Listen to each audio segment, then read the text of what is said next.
এই গরমে যদি আপনারা বানাতে চান এরকম পটল দিয়ে চিকেন, তাহলে আপনারা এই রেসিপিটাকে ফলো করতে পারেন। তো প্রথমেই আমাদেরকে তেলের মধ্যে পটলগুলোকে ভেজে নিতে হবে। পটলগুলোকে লাল লাল করে ভেজে নিতে হবে, যেরকমভাবে এখানে করা হচ্ছে। পটলগুলো লাল লাল করে ভাজা হয়ে গেলে আমরা এবার পটলগুলোকে তুলে নেব। দেন আমরা এবার তেলের মধ্যে পেঁয়াজটাকেও ভালোভাবে গোল্ডেন ব্রাউন করে ভেজে নেব। এবার এই পেঁয়াজটা ভাজা হয়ে গেলে আমরা এর মধ্যে দিয়ে দেবো টমেটো, কাঁচা লঙ্কা দিয়ে ভালো করে এটাকে নেড়ে নেব এবং ভালো করে ভেজে নেব। এরপর আমরা তার মধ্যে হলুদ গুঁড়ো, তার সাথে আমরা দিব লবণ, স্বাদ মতো লবণ দিয়ে মশলাটাকে কষিয়ে নেব। এবং এরপর আমরা দিয়ে দেবো একটু জিরে বাটা, তারপর আদা রসুনের পেস্ট। এটা আপনারা বাড়িতে বানিয়েও দিতে পারবেন বা প্যাকেটে করে কিনে এনেও দিতে পারবেন।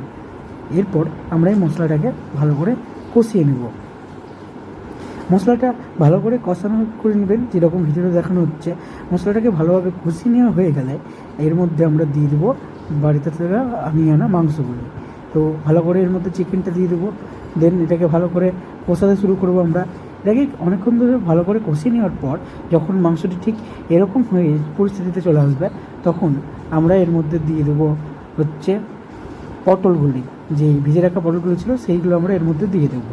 পটলগুলিকে দিয়ে দেওয়ার পর এটাকে আবার ভালো করে আমরা কষতে থাকবো। এবার কষা যেই হয়ে যাবে তখন আমরা এর মধ্যে বাকি যতটা পরিমাণ জল লাগবে জল দিয়ে দেবো। জল দিয়ে কিছুটা ফোটাতে লাগবো 10 মিনিট মতো। ফোটানো হয়ে গেলেই আমরা এর মধ্যে দিয়ে দেবো চিকেন মশলা বা মিট মশলা, যেটা আপনার কাছে থাকবে সেটা দিয়ে দেবেন।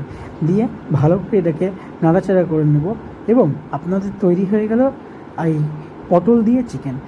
রেসিপিটি একটু আলাদা রকম, কিন্তু আপনারা বাড়িতে ট্রাই করতে পারেন।